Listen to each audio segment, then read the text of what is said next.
সোহরাওয়ার্দী উদ্যান, গণহত্যার বিচার, নারী কমিশন বাতিল সহ 4 দফা দাবিতে হেফাজতের মহাসমাবেশ। সব মিথ্যা মামলা প্রত্যাহার চান নেতাকর্মীরা। নানা শঙ্কা মাথায় নিয়ে এই কাজ করেন সংবাদকর্মীরা। গণমাধ্যম সংস্কার কমিশনের সুপারিশ বাস্তবায়ন হলে নিশ্চিত হবে সুরক্ষা। গ্যাসের দাম বৃদ্ধিতে শিল্প খাতে বাড়বে উৎপাদন ব্যয়। রফতানি বাজারে ছিটকে পড়ার পাশাপাশি অভ্যন্তরীণ বাজারে অসম প্রতিযোগিতার শঙ্কা। বিইআরসি সিদ্ধান্তে বাড়বে সংকট। 2 দফা মেয়াদ বাড়িয়েও শেষ হয়নি চট্টগ্রামের পয় নিষ্কাশন প্রকল্প। বেড়েছে ব্যয়ও, ওয়াসার অদক্ষতাকে দুষছেন বিশেষজ্ঞ। দ্রুত আগাচ্ছে কাজ, দাবি কর্তৃপক্ষের।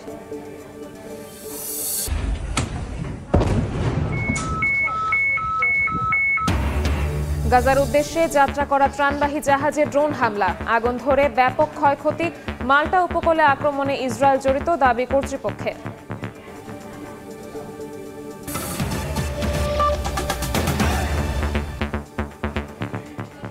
সময় সংবাদের সঙ্গে আছি আমি শবনব নিবিড়। শাপলা চত্বরে গণহত্যার বিচার ও নারী সংস্কার কমিশন বাতিল সহ 4 দফা দাবিতে সোহরাওয়ার্দী উদ্যানে হেফাজতে ইসলামের মহাসমাবেশ চলছে। এই মুহূর্তে সেখানে আছেন সহকর্মী সাইফুল রুদ্র, মুফতি আব্দুল্লাহ তামিম ও শাকির আহমেদ। সরাসরি প্রথমেই যাচ্ছি রুদ্রর কাছে। রুদ্র, নারী বিষয়ক সংস্কার কমিশনের নামে কোরআন হাদিস এবং ইসলামকে সংস্কার করার জন্য আপনি পদক্ষেপ গ্রহণ করেছেন। কমিশন বাতিল সহ 4 দফা আজ মহাসমাবেশ করছে হেফাজতে ইসলাম বাংলাদেশ। সকাল থেকে সারা বাংলাদেশের প্রায় লাখো হেফাজত কর্মী এবং নেতারা আজ সোহরাওয়ার্দী উদ্যানে এসে উপস্থিত হয়েছেন এবং তারা তাদের বক্তব্য রাখছেন। তারা তাদের দাবিতে যে কথাগুলো বলেছেন সেগুলো আপনাদেরকে জানিয়ে রাখি যে সংবিধানে বহুত্ববাদের পরিবর্তে আল্লাহর উপর পূর্ণ আস্থা ও বিশ্বাস পুনর্বহাল করতে হবে। হেফাজতের নেতাকর্মীদের বিরুদ্ধে দায়ের হওয়া মিথ্যা মামলাগুলো প্রত্যাহার করতে হবে এবং শাপলা চত্বরে 5 মে 2013 সালে যে গণহত্যা চালানো হয়েছে হেফাজত কর্মীদের উপর সহ অন্যান্য মানুষের উপর, সেই গণহত্যার বিচার করতে হবে। সেই সঙ্গে ফিলিস্তিনি এবং ভারতের উপর যে মুসলিম গণহত্যা চালানো হচ্ছে সেই গণহত্যার বিরুদ্ধে এবং সেই নিপীড়ন বন্ধে সরকারকে ভূমিকা রাখতে হবে। তো এই বিষয়গুলো নিয়ে সকাল থেকে এই সমাবেশ শুরুর পর থেকেই হেফাজত নেতারা বক্তব্য রাখছেন। তারা তাদের বক্তব্যে কি বক্তব্য রাখছেন, তারা কি আলোচনা করছেন, তারা এখন পর্যন্ত কি দাবিগুলো তুলে ধরেছেন তত্ত্বাবধায়ক সরকারের কাছে, সেই বিষয়গুলো নিয়ে আমরা একটু কথা বলবো। আমাদের সঙ্গে আমাদের সহকর্মী মুফতি তামিম। তামিম, আপনি সকাল থেকেই ছিলেন এই স্পটে এবং আপনি দেখেছেন যে হেফাজত নেতারা তাদের বক্তব্য রাখছেন, তারা বিভিন্ন ধরনের দাবি দেওয়া তুলে ধরছেন। তো এই বিষয়গুলো আপনি সকাল থেকে জেনেছেন যে তারা তাদের বক্তব্যে আসলে কি বলতে চেয়েছেন, এখন পর্যন্ত তারা যা বলছেন সেটা একটু আপনার কাছে জানতে চাই। আসলে আপনারা দেখতে পাচ্ছেন যে সকাল থেকে সোহরাওয়ার্দী উদ্যান, ঐতিহাসিক সোহরাওয়ার্দী উদ্যান এক গণজমায়েতে পরিণত হয়েছে। এখানে হাজারো তৌহিদি জনতা আজকে উপস্থিত হয়েছেন হেফাজতে ইসলামের ব্যানারে। আজকে তারা কয়েকটি দাবি দাবা নিয়ে সকাল থেকেই নেতাকর্মীরা উপস্থিত হয়েছেন। ফজরের পর থেকে মূলত এখানে গণজমায়েত শুরু হয়েছে এবং 9টা বাজে কোরআন তেলাওয়াতের মাধ্যমে কিন্তু এই মহা গণজমায়েতটি সূচনা হয়েছে। আনুষ্ঠানিকতার মাধ্যমে এই কোরআন তেলাওয়াতের মাধ্যমে সূচনা হয়েছে। তো এখানে বক্তারা সকাল থেকে যে বিষয়টা সবাইকে জানাতে চাচ্ছেন সেই বিষয়গুলোর মধ্যে এক নম্বর হচ্ছে যে তারা জানাতে চান যে সর্বপ্রথম নারী সংস্কার কমিশন এই বিষয়টা বাতিল করতে হবে এবং প্রতিবেদন যে জমা দিয়েছে সেটাও তারা বাতিল চায়। তারা বলছে যে কোরআন বিরোধী একটি আইন নারী সংস্কার কমিশনে করতে যাচ্ছে। তো এই বিষয়টা আমি একটু বলতে চাই যে কোরআনের বিরোধিতা আসলে কেন করবে, এই বিষয়টা বক্তারা বারবারই এখানে বলতে চাচ্ছিলেন যে সূরা নিসার 11 নম্বর আয়াতে আল্লাহ রাব্বুল আলামিন কোরআনে কারীমে ঘোষণা করেছেন ইউসিকুমুল্লাহু ফি আওলাদিকুম লিযযাকারি মিসলি হাজ্জিল উনসায়াইন। এই আয়াতের মধ্যে আল্লাহ রাব্বুল আলামিন ঘোষণা করেছেন যে 2জন মেয়ে যতটুকু সম্পত্তি পাবে বিপরীতে একজন ছেলে ততটুকু সম্পত্তি পাবে। তো এই বিষয়টা আসলে নারী সংস্কার কমিশন এই বিষয়টাতে বলতে চাচ্ছে যে এখানে সমতা যেন দেয়া হয়, সমান সমান যেন দেয়া হয়। কিন্তু মূলত বিষয়টা হচ্ছে বক্তারা যেটা বলতে চান যে এখানে কোরআন বিরোধী এই সংস্কার আইনটা বাতিল করতে চায়, কারণ ইসলাম কোনো সমতার ভিত্তিতে নয়, বরং ন্যায্যতার ভিত্তিতে ইসলাম যে বিধানটা দিয়েছে সেটা ন্যায্যতার ভিত্তিতে। যতটুকু দরকার একজন নারীর জন্য ততটুকুই আসলে কোরআন দিতে চায়, এবং যতটুকু দরকার একজন ছেলের জন্য ততটুকু দিতে চায়। বক্তারা এই কথাগুলো উঠে এসেছে। বক্তাদের বক্তব্যে আরো উঠে এসেছে যে ভারত এবং ফিলিস্তিনের মধ্যে যে মুসলমানদের উপর যে নির্যাতন চলছে, এই নির্যাতন যেন অবিলম্বে বন্ধ করা হয়, সরকার যেন এই বিষয়ে পদক্ষেপ নেয়। এই বিষয়ে বক্তারা বারবারই বক্তব্য দিচ্ছেন। এবং আজকে একটু আগে আমি যদি বলে রাখি যে এখানে উপস্থিত হয়েছেন হেফাজতে ইসলামের সভাপতি, হেফাজতে ইসলামের আমির মুহিবুল্লাহ বাবুনগরী, এবং উপস্থিত আছেন অন্যান্য নেতাকর্মী। যেমনটা বলছিলেন সহকর্মী তামিমের কাছে জানছিলাম যে এখন পর্যন্ত সকাল 9টা থেকে শুরু হয়ে এখন 10টা 5 এই সময় পর্যন্ত হেফাজত নেতারা তাদের বক্তব্যে যে দাবিগুলো উপস্থাপন করেছেন এবং যা বলতে চেয়েছেন সেই বিষয়গুলো সহকর্মী তামিম বলছিলেন যে বৈবাহিক সম্পর্ক, সেই সঙ্গে পারিবারিক সম্পত্তি, পারিবারিক অন্যান্য আইনের সঙ্গে তারা যে প্রস্তাবনাগুলো দিয়েছেন সেই প্রস্তাবনাগুলো তৈরি করার সময় কিংবা সেই বিষয়ে সিদ্ধান্ত নেওয়ার সময় কোনো ইসলামিক স্কলারের পরামর্শ তারা নেননি। পাশাপাশি আরো যে বিষয়গুলো বলছেন যে হেফাজত কর্মীদের বিরুদ্ধে যে মামলাগুলো হয়েছে সেই মামলাগুলো প্রত্যাহার, নির্বাচন শুরুর আগেই তারা মামলাগুলো প্রত্যাহার করে নেওয়ার দাবি জানিয়েছেন। কারণ যদি নির্বাচন হয়ে যায় এবং নতুন সরকার গঠন হয় তখন তাদের এই রাজনৈতিক মামলাগুলো আদৌ প্রত্যাহার হবে কিনা সেই বিষয়গুলো নিয়ে তারা আশঙ্কা প্রকাশ করেছেন। এবং এই মামলাগুলো তখন তাদের বিপদের কারণ হতে পারে বলেও তারা আশঙ্কা করেছেন। আরো যে বিষয়গুলো তারা বলছেন যে ভারতে এবং ফিলিস্তিনিতে যে মুসলিম গণহত্যা চলছে সেই মুসলিম গণহত্যার বিরুদ্ধে বর্তমান অন্তর্বর্তীকালীন সরকারকে পদক্ষেপ নেওয়ার কথা বলছেন। তারা যেন এটার বিরুদ্ধে কথা বলেন এবং সোচ্চার হন, যেন তাদের অবস্থান পরিষ্কার করে জানান, এই গণহত্যার বিরোধিতা করেন। সেই বিষয়গুলো তারা বারবার এখানে তুলে ধরার চেষ্টা করেছেন। তো সোহরাওয়ার্দী উদ্যানে এখনো পর্যন্ত হেফাজতের নেতারা তাদের বক্তব্য রাখছেন এবং আমির কিছুক্ষণ আগে এসে সমাবেশস্থলে উপস্থিত হয়েছেন।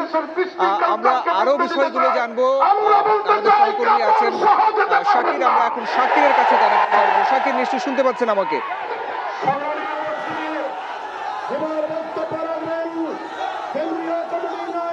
হেফাজতে ইসলামের আয়োজনে রাজধানীর সোহরাওয়ার্দী উদ্যানে মহাসমাবেশ যেটি, সেটিতে কিন্তু ইতিমধ্যেই হেফাজতে ইসলামের কেন্দ্রীয় নেতা যারা রয়েছেন তারা কিন্তু বক্তব্য দিতে শুরু করেছেন। আমরা দেখতে পেয়েছি এখানে হেফাজতে ইসলামের আমির যিনি রয়েছেন মাওলানা মহিবুল্লাহ বাবুনগরী, তিনি এসেছেন। পাশাপাশি হেফাজতের যে প্রথম সারির নেতা যারা মাওলানা মামুনুল হক, মাওলানা জুনায়েদ আল হাবিব সহ কেন্দ্রীয় নেতৃবৃন্দ এবং উল্লেখযোগ্য যারা নেতৃবৃন্দ রয়েছেন তারা কিন্তু ইতিমধ্যেই সোহরাওয়ার্দী উদ্যানের যে সমাবেশস্থল সেটিতে এসেছেন। আর উপস্থিতির কথা যদি বলতে যাই, হেফাজতে ইসলামের নেতাকর্মী যারা রয়েছেন সারা দেশের থেকে কিন্তু তারা গতকাল থেকেই আসা শুরু হয়েছেন। এবং আমি যদি বলতে যাই ইতোমধ্যে কিন্তু সোহরাওয়ার্দী উদ্যান কানায় কানায় পরিপূর্ণ হেফাজতে ইসলামের নেতাকর্মীদের পদচারণায়। তারা মূলত আজকে হেফাজতে ইসলামের এই সমাবেশ থেকে যে দাবিগুলো জানাচ্ছেন সেই দাবিগুলোর মধ্যে রয়েছে 2013 সালে শাপলা চত্বরে যে গণহত্যা হয়েছে সেই গণহত্যার বিচার করা, পাশাপাশি হেফাজতে ইসলামের নেতাকর্মী সহ আলেম ওলামাদের নামে যে ধরনের মামলা দায়ের করা হয়েছে গত 16 বছরে সেই মামলাগুলো যেন খুব দ্রুত প্রত্যাহার করে নেওয়া হয়। পাশাপাশি তারা বলছেন যে নারী সংস্কার কমিশনের যে নীতিমালা বা যে প্রস্তাবনা রয়েছে সেই প্রস্তাবনাগুলো অবিলম্বে বাতিল করতে হবে। পাশাপাশি এই কমিশনকেও বিলুপ্ত করে এই কমিশনের সঙ্গে যারা যুক্ত তাদেরকে শাস্তির আওতায় আনতে হবে। তারা বলেছেন যে সংবিধান সংস্কার কমিশনের রিপোর্টে বা সুপারিশে যে বহুত্ববাদের কথা বলা হয়েছে সেটিকে যেন বাস্তবায়ন না করা হয়, অর্থাৎ সংবিধান সহ সর্বস্তরে যেন আল্লাহর উপর আস্থা এবং বিশ্বাসের যে ধারাটি রয়েছে, আল্লাহর উপর আস্থা এবং বিশ্বাসের সেই জায়গাটি যেন বহাল থাকে সেই দাবি কিন্তু তারা জানিয়েছেন। এই দেশীয় দাবিগুলোর বাইরেও কিন্তু তারা আন্তর্জাতিকভাবে দুটি দাবি জানিয়েছেন। সেটি হচ্ছে দীর্ঘ সময় ধরে ফিলিস্তিনের গাজা সহ বিশ্বের বিভিন্ন প্রান্তে মুসলমানরা যে নির্যাতিত হচ্ছেন সেই নির্যাতনের বিরুদ্ধেও তারা কিন্তু আজকে প্রতিবাদ জানিয়েছেন এবং সরকারের পক্ষ থেকে কার্যকর প্রতিবাদ যেন জানানো হয়, নিন্দা যেন জানানো হয়, তারা কিন্তু আজকের এই সমাবেশ থেকে সেটি কিন্তু তারা জানাচ্ছেন। এবং তারা বলছেন আমাদের পার্শ্ববর্তী পার্শ্ববর্তী রাষ্ট্রে ভারতে মুসলিমদের ওপর যে দমন পীড়ন হচ্ছে সেটিরও কিন্তু আজকের সমাবেশ থেকে হেফাজতে ইসলামের নেতাকর্মীরা প্রতিবাদ জানাচ্ছেন। এবং হেফাজতে ইসলামের নেতাকর্মীরা বলছেন যে খুব দ্রুত যদি এই নারী সংস্কার কমিশনের যে সুপারিশগুলো সেগুলোর ব্যাপারে সরকারের পক্ষ থেকে সুস্পষ্ট অবস্থান না আসে এবং এই কমিশনটি যদি বাতিল না হয়, তারা তাহলে আরও কঠোর কর্মসূচির মাধ্যমে আসলে সরকারকে এই কমিশন বাতিলে বাধ্য করবেন। এবং তারা বলছেন যে সেটি যদি বাতিল না করা হয় তাহলে সরকার পদত্যাগের যে আন্দোলন রয়েছে সরকারকে হটানোর আন্দোলনে তারা যাবেন, এমন কিন্তু হুমকি দিচ্ছেন তারা আজকের এই সোহরাওয়ার্দী উদ্যানের সমাবেশ থেকে। এই ছিল আমার কাছে রাজধানী সোহরাওয়ার্দী উদ্যান থেকে হেফাজতে ইসলামের সমাবেশের সর্বশেষ খবরাখবর। আমরা সরাসরি যুক্ত ছিলাম সোহরাওয়ার্দী উদ্যানে। রাজধানীর মগবাজারে জামায়াতে ইসলামের মহানগর ও জেলা পর্যায়ের আমির সম্মেলনে বক্তব্য দিচ্ছেন কেন্দ্রীয় আমির ডক্টর শফিকুর রহমান। সরাসরি যাচ্ছি সেখানে। মাঝে মধ্যে কিছু ব্যতিক্রম এবং ব্যত্যয় ঘটে, সেই ব্যতিক্রম ব্যত্যয়গুলো আমরা দুর্ভাগ্যজনকভাবে লক্ষ্য করি। আপনারা দেখেছেন যে এরকম কিছু কিছু বিষয় আমাদেরকে মুখ খুলতে হয়েছে, প্রতিবাদ জানাতে হয়েছে। অতি সম্প্রতি নারী বিষয়ক সংস্কার কমিটি নামে একটা কমিটি প্রধান উপদেষ্টা বরাবরে তাদের সুপারিশমালা সাবমিট করেছে। আমরা বিস্মিত হয়েছি। আমাদের বিদ্যমান কালচার, তাহজিব, তামাদ্দুন এর সম্পূর্ণ বিপক্ষে গিয়ে তারা কিছু সুপারিশমালা এনেছেন। এগুলা বিবেচনা করার তো প্রশ্নই ওঠে না। এরকম বিষয় যদি সমাজে কখনো ভুল কমেও ঢুকে পড়ে তাহলে সামাজিক ব্যবস্থা একদম তছনছ হয়ে যাবে। আমাদের একটা পারিবারিক সুন্দর ব্যবস্থা আছে, সেই ব্যবস্থায় চরম আঘাত আসবে। শুধু তাই নয়, তাদের কিছু কিছু সুপারিশ আল্লাহর বিধানের বিপক্ষে দাঁড়িয়ে তারা পেশ করেছে। তাদের এই সুপারিশ গ্রহণ করলে কোরআন পরিবর্তন হয়ে যাবে, অথচ আল্লাহ তাআলা কোরআন নাজিল করে বলেছেন, নাজিল করেছে আমি, রক্ষাও করব আমি। এখানে একটা হরফ নোক্তাও কেউ পরিবর্তন করার দুঃসাহস যেন না দেখায়। আমরা সংখ্যালঘু সংখ্যাগুরু এই তত্ত্বে বিশ্বাসী না। তারপরে এটি বাস্তবতা, বাংলাদেশের 90% ঊর্ধ্বে মানুষ হচ্ছে মুসলমান। এ মুসলমানের দেশে কিভাবে এই ধরনের একটা কমিশন কাণ্ডজ্ঞানহীন এই সমস্ত প্রস্তাবনা নিয়ে আসতে পারে, আমরা বিস্মিত। আমরা বলছি না তাদের সুপারিশমালায় সব কিছুই খারাপ, ভালো যদি থাকে সেটা তো আছেই, কিন্তু কোরআনের বিপক্ষে দাঁড়িয়ে কোনো সুপারিশ দিবেন আর বাংলাদেশের মানুষ মেনে নেবে তা কখনো? এই জন্য আমরা ওই রিপোর্ট প্রত্যাখ্যান করিনি, আমরা ওই কমিটিকে প্রত্যাখ্যান করেছি। ওই কমিটিই বাতিল করতে হবে। কমিটি শেষ তো রিপোর্টও শেষ। যদি এই সংক্রান্ত কোনো সংস্কার কমিটি গঠন করতে হয় তাহলে রিয়েলি যারা নারী সমাজের প্রতিনিধিত্ব বাংলাদেশে করেন তাদেরকে সম্পৃক্ত করে অগ্রাধিকার দিয়েই কমিটি গঠন করতে হবে। এর বাইরে কোনো কমিটি গঠন করলে এটা কোনো কাজের কাজ হবে না এবং এটা ফাংশন করবে না। সরাসরি যুক্ত ছিলাম মগবাজারে। সময় সংবাদে আরও থাকছে জমজমাট রাঙামাটির পর্যটন শিল্প, দর্শনার্থীর পদচারণায় মুখর বিনোদন কেন্দ্রগুলো, হোটেল মোটেলে প্রায় 100% বুকিং, খুশি ব্যবসায়ীরা।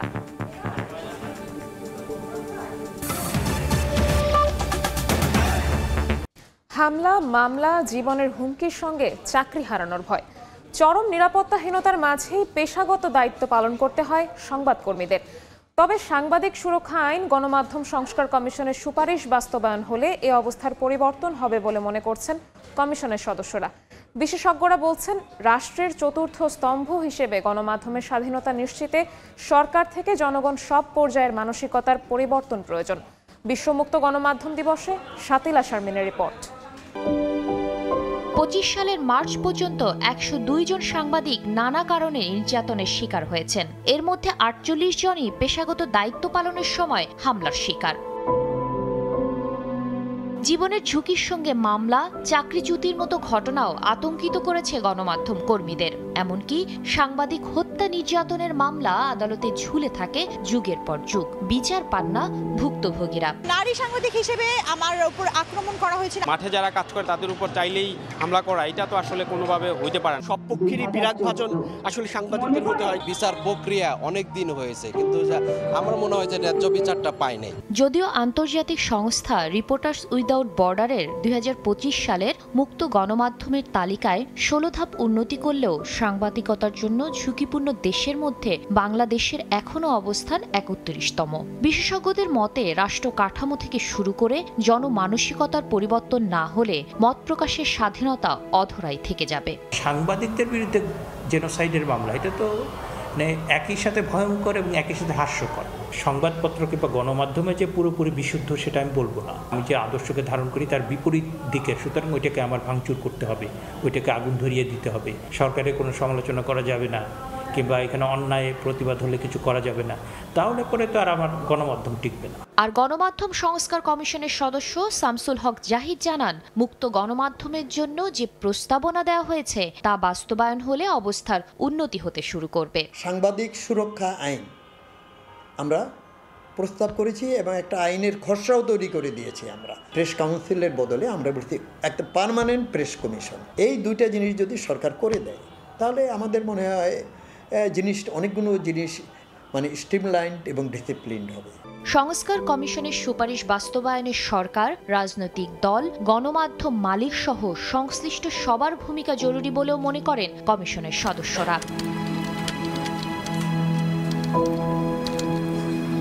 গণমাধ্যম দিবসের এবারের প্রত্যাশা হোক বাংলাদেশ হোক সংবাদকর্মীদের জন্য নিরাপদ স্থান। রাষ্ট্র আর জনগণের মাঝে সেতু হিসেবে কাজ করুক গণমাধ্যম। সত্যিকারের ভিত্তি পাক রাষ্ট্রের চতুর্থ স্তম্ভ। সাতিলা শারমিন, সময় সংবাদ, ঢাকা। গ্যাসের দাম বৃদ্ধিতে উৎপাদন ব্যয় বাড়বে 3 থেকে 5%। এতে যেমন রফতানি বাজারে প্রতিযোগিতায় পিছিয়ে পড়বে দেশ, তেমনি নতুন পুরান গ্যাস সংযোগে এক এক রকম দাম নির্ধারণে অভ্যন্তরীণ বাজারে তৈরি করবে অসম প্রতিযোগিতা, এমন শঙ্কা উদ্যোক্তাদের। এদিকে ক্যাবের জ্বালানি উপদেষ্টার দাবি, বিইআরসির দুর্নীতি দমন না করে গ্যাসের দাম বাড়ানোর সিদ্ধান্ত বিনিয়োগ ও কর্মসংস্থানকে ঠেলে দেবে কঠিন চাপে। MS আরিফিনের রিপোর্ট। নানা প্রতিকূলতা মোকাবিলা করে চলছে দেশের উৎপাদন খাত। বৈশ্বিক নানা ইস্যুতেও যোগ হয় নতুন নতুন চ্যালেঞ্জ। সব বাধা সহজে মোকাবিলায় নিরবিচ্ছিন্ন গ্যাস সরবরাহের কথা বলে 2023 সালের জানুয়ারিতে এক লাফে শিল্প খাতে গ্যাসের দাম বাড়ানো হয় 150 থেকে 180%। এরপর শিল্প উদ্যোক্তাদের পকেট থেকে বাড়তি টাকা গেছে ঠিকই, কিন্তু শিল্পে যায়নি প্রতিশ্রুত গ্যাস।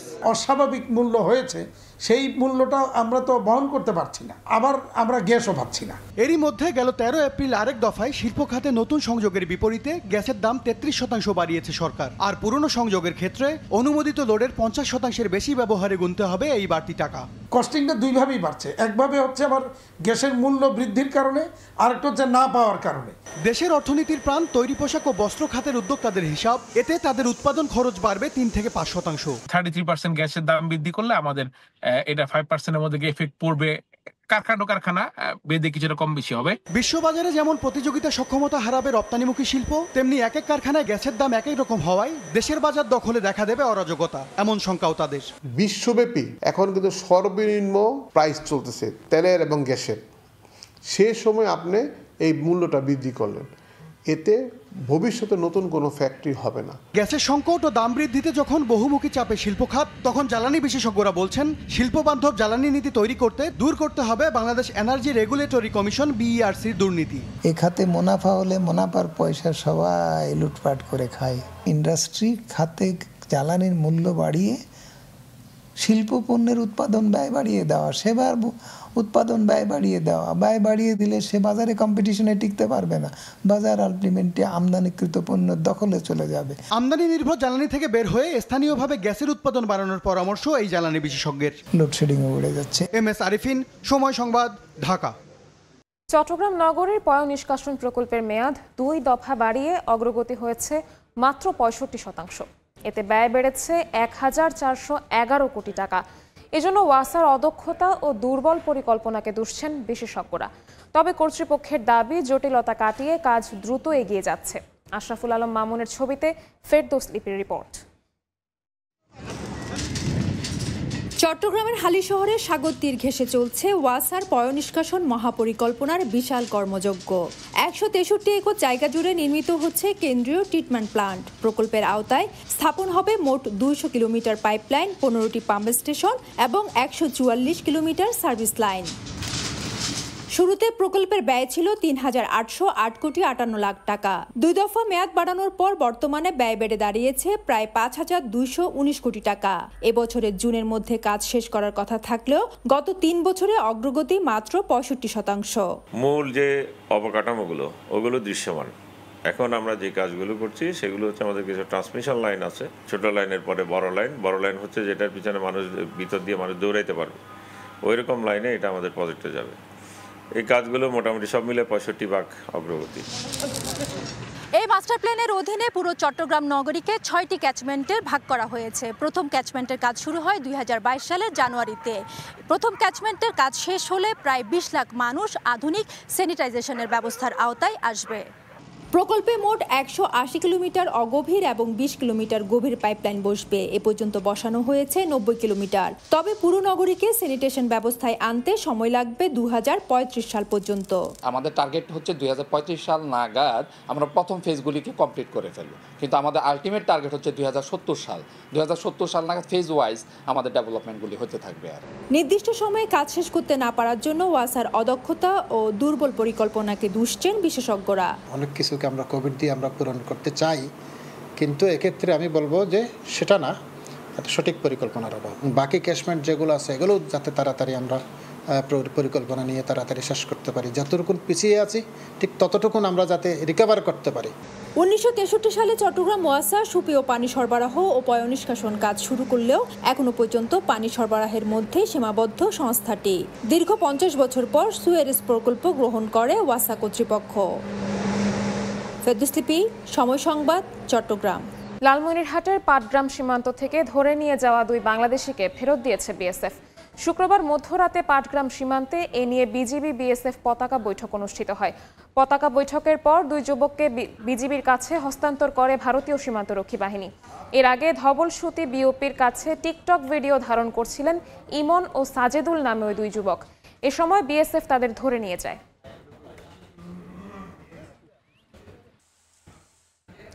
দেখছেন সময় সংবাদ।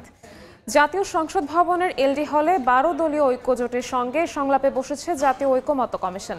সেখানে আছেন সহকর্মী প্রসূন আশিস, সরাসরি যাচ্ছে তার কাছে। প্রসূন, অন্তর্বর্তী সরকার ক্ষমতা নেয়ার পরপরই বিভিন্ন ক্ষেত্রে রাষ্ট্রের বিভিন্ন ক্ষেত্রে সংস্কারের লক্ষ্যে বেশ কয়েকটি সংস্কার কমিশন গঠন করে। এই সংস্কার কমিশনগুলো যতগুলো সুপারিশ দিয়েছে সেই সুপারিশগুলো চূড়ান্ত করার লক্ষ্যেই মূলত গত ২০ মার্চ থেকে শুরু হয়েছে সংলাপ। এই সংলাপটি মূলত জাতীয় ঐক্যমত্য কমিশন গঠন করা হয়েছে। প্রত্যেকটি সংস্কার কমিশনের প্রধানদের নিয়ে সেই ঐক্যমত্য কমিশনের সঙ্গেই এই সংলাপটি মূলত হয়ে থাকে। গত ২০ মার্চের যে সংলাপটি শুরু হয়েছে তার এই ধারাবাহিকতা আজ এই ঐক্যমত্য কমিশন সংলাপ করছে মূলত ১২ দলীয় ঐক্যজোটের সঙ্গে। এখানে জাকপা, এলডিপি সহ বিভিন্ন দল এখানে মূলত প্রতিনিধিত্ব করছে। তো সকাল ১০:১০টার দিকে এই আজকের এই সংলাপটি শুরু হয়েছে। এখানে জাতীয় ঐক্যমত্য কমিশনের সহসভাপতি অধ্যাপক আলী রিয়াজ তিনি এটা সভাপতিত্ব করছেন। এবং আমরা যখন এই মিটিংটি শুরু হয় তখন মূলত সাংবাদিকদের এই মিটিংয়ের এই সভার ছবি নেওয়ার সুযোগ দেওয়া হয়েছিল। সেই মুহূর্তে মূলত অধ্যাপক আলী রিয়াজ কথা বলেছেন এবং পাশাপাশি এই জাতীয় যে ১২ দলীয় যে ঐক্যজোট এই ঐক্যজোটের সমন্বয়ক যিনি তিনিও কথা বলেছেন। মূলত অধ্যাপক আলী রিয়াজ যেটি বলেছেন তিনি বলেছেন যে প্রত্যেকটি যে রাজনৈতিক দল তারা এই যে সুপারিশগুলো এসেছে সংস্কার কমিশনের পক্ষ থেকে এই সমস্ত সংস্কার কমিশনের সুপারিশের সঙ্গে যে একমত হবে সেটি নয়, তারা তাদের মত প্রকাশ করতে পারবে এবং তবে সেখানে একটি ছাড় দেওয়ার একটি মানসিকতা থাকতে হবে। যদি কোনো মতের সঙ্গে মিল না হয়, কোনো সুপারিশের সঙ্গে মিল না হয় তাদের মতের, সেখানে ছাড় দিতে হবে। তিনি বলছেন যে মতের যদি অমিলও হয় অন্ততপক্ষে এই রাষ্ট্র সংস্কারের ক্ষেত্রে কোনো বাধা হবে না। এবং তিনি আরও কথা বলেছেন যে এই যে জাতীয় ঐক্যমত্য কমিশন তারা কোনো রাজনৈতিক দলের তারা প্রতিপক্ষ নয়। আর এই সমন্বয়ক যিনি রয়েছেন এই জাতীয় ১২ দলীয় ঐক্যজোটের তিনি বলেছেন যে সব সুপারিশের সঙ্গে তারা একমত নয়, তবে তারা আলোচনাটি চালিয়ে যাবে। তো বৈঠকটি এখন চলছে। এই বৈঠকের পরেই মূলত আবার তিনি কথা বলবেন যে কি নিয়ে আলোচনা হলো, কোন জায়গায় তারা একমত হয়েছেন, কোন জায়গায় একমত হতে পারেননি। মূলত এই ছিল আজকের যে সংলাপটি চলছে সেই সংলাপের সবশেষ তথ্য। আমরা পরবর্তীতে জানিয়ে দেব যে নতুন তথ্যগুলো পাবো। সরাসরি যুক্ত ছিলাম জাতীয় সংসদ ভবনে। দেখছেন সময় সংবাদ, সঙ্গেই থাকুন। দেখছেন সময় সংবাদ। আন্তর্জাতিক জলসীমায় মাল্টার উপকূলের কাছে গাজামুখী একটি ত্রাণবাহী জাহাজে ড্রোন হামলা হয়েছে। এতে জাহাজটি আগুন ধরে ব্যাপক ক্ষয়ক্ষতি হয়েছে। জাহাজে থাকা 12 জন ক্রু ও 4 জন নাগরিকের সবাই নিরাপদে রয়েছেন।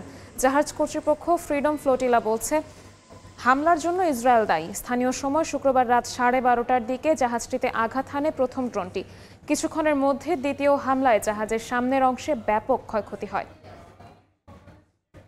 এবার কাশ্মীরের পেহেলগামে হামলায় পাকিস্তান ভিত্তিক সশস্ত্র গোষ্ঠী লস্কর-ই তৈয়বা এবং গোয়েন্দা সংস্থা আইএসআই জড়িত বলে অভিযোগ ভারতীয় তদন্ত সংস্থা এনআইএর। যুদ্ধ চাপিয়ে দেওয়ার চেষ্টা করলে ভারতকে তীব্র ও প্রতিশোধমূলক জবাব দেওয়ার হুঁশিয়ারি দিয়েছে পাকিস্তানের সেনাবাহিনী। কাশ্মীরের পেহেলগামের ঘটনা ঘিরে পাল্টাপাল্টি অভিযোগে ভারত পাকিস্তানের মধ্যে উত্তেজনা আরও বাড়ছে। এবার পর্যটক হত্যার পেছনে পাকিস্তান ভিত্তিক সশস্ত্র গোষ্ঠী লস্কর-ই তৈয়বা এবং দেশটির গোয়েন্দা সংস্থা আইএসআই জড়িত বলে অভিযোগ তুলেছে ভারতীয় তদন্ত সংস্থা এনআইএ। তাদের দাবি, আইএসআই এর সহযোগিতায় ভারতে অনুপ্রবেশ করে লস্কর-ই তৈয়বা সদস্যরা। ভারতীয় গণমাধ্যম এনডিটিভির এক প্রতিবেদন বলছে, এনআইএ এর তদন্তে পাওয়া তথ্য অনুযায়ী হামলার আগে আক্রমণকারীরা পর্যটকদের গতিবিধি পর্যবেক্ষণ করে। তারা অত্যাধুনিক অস্ত্র, পাকিস্তানি স্যাটেলাইট ফোন এবং প্রশিক্ষণলব্ধ হামলার কৌশল ব্যবহার করে আক্রমণ চালায় বলে দাবি সংস্থাটির। এই ঘটনার পর নয়াদিল্লি সীমান্তে নিরাপত্তা বাড়ালে পাল্টা পদক্ষেপ নিয়েছে ইসলামাবাদও। পাকিস্তানের আন্তঃবাহিনী জনসংযোগ পরিদপ্তর আইএসপিআর সংবাদ বিজ্ঞপ্তিতে জানায়, শুক্রবার রাওয়ালপিন্ডি শহরে পাকিস্তানের সামরিক বাহিনীর বিভিন্ন কোরের কমান্ডারদের সম্মেলনে বিশেষ অধিবেশনে সভাপতিত্ব করেন সেনাপ্রধান জেনারেল অসীম মুনির। আইএসপিআর এরপর এক বিবৃতিতে জানায়, ভারত যুদ্ধ চাপিয়ে দেওয়ার চেষ্টা করলে পাকিস্তান প্রতিক্রিয়ায় শুধু প্রতিশোধই নেবে না, এমন জবাব দেবে যা তারা আগে কখনো দেখেনি। পরিস্থিতি বিবেচনায় তাদের সেনাবাহিনীর প্রতিটি ইউনিটই সর্বোচ্চ প্রস্তুতি নিয়েছে বলেও জানান তিনি। এছাড়াও পাকিস্তানের প্রতিরক্ষা মন্ত্রী খাজা আসিফ জানান, যদি ভারত কোনোভাবে সিন্ধু চুক্তি ভেঙে পানির গতিপথ বদলানোর চেষ্টা করে তাহলে পাকিস্তানের পক্ষ থেকে সামরিক জবাব দেওয়া হবে। এদিকে ভারতীয় সেনাবাহিনীকে মোদির পূর্ণ স্বাধীনতা দেওয়ার পর নিয়ন্ত্রণ রেখার কাছাকাছি 13টি নির্বাচনী এলাকায় 2 মাসের জন্য খাবার মজুতের নির্দেশ দিয়েছে পাকিস্তানের স্থানীয় প্রশাসন। কাশ্মীরের পাকিস্তান শাসিত অঞ্চলের প্রধানমন্ত্রী চৌধুরী আনোয়ারুল হক জানান, জরুরি খাদ্য সহায়তা নিশ্চিত করতে এর মধ্যেই 100 কোটি পাকিস্তানি রুপির একটি তহবিল গঠন করা হয়েছে। সাদিয়া তাসনিম, সময় সংবাদ। এ পর্যায়ে শীর্ষ সংবাদগুলো জানিয়ে দিচ্ছি আরেকবার। তুমি কে, আমি কে, চলছে লড়াই, চলবে, লড়বে। স্লোগানে মুখর সোহরাওয়ার্দী উদ্যান। গণহত্যার বিচার, নারী কমিশন বাতিল সহ 4 দাবিতে হেফাজতের মহাসমাবেশ। সব মিথ্যা মামলা প্রত্যাহার চান নেতাকর্মীরা। নানা শঙ্কা মাথায় নিয়ে এই কাজ করেন সংবাদকর্মীরা। গণমাধ্যম সংস্কার কমিশনের সুপারিশ বাস্তবায়ন হলে নিশ্চিত হবে সুরক্ষা। এবং গ্যাসের দাম বৃদ্ধিতে শিল্প খাতে বাড়বে উৎপাদন ব্যয়। রফতানি বাজারে ছিটকে পড়ার পাশাপাশি অভ্যন্তরীণ বাজারে অসম প্রতিযোগিতার শঙ্কা। বিইআরসির সিদ্ধান্তে বাড়বে সংকট।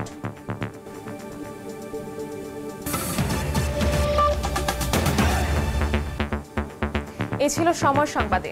সঙ্গে থাকুন সময়ের।